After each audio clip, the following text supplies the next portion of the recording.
Hello everyone, welcome to Perlearn. Today we'll be diving into an Illustrator tutorial. We are going to use Twist Effect to create this flower. So let's get started. In the first step, I created an ellipse using the Ellipse tool.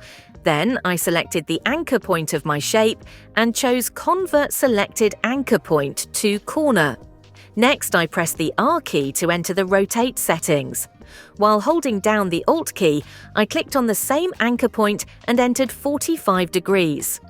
After that, I used the shortcut Ctrl+D to repeat the action.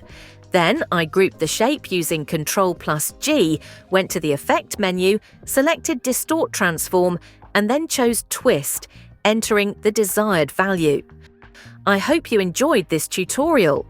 If you have any questions about this tutorial, write them in the comments, and don't forget to support this video.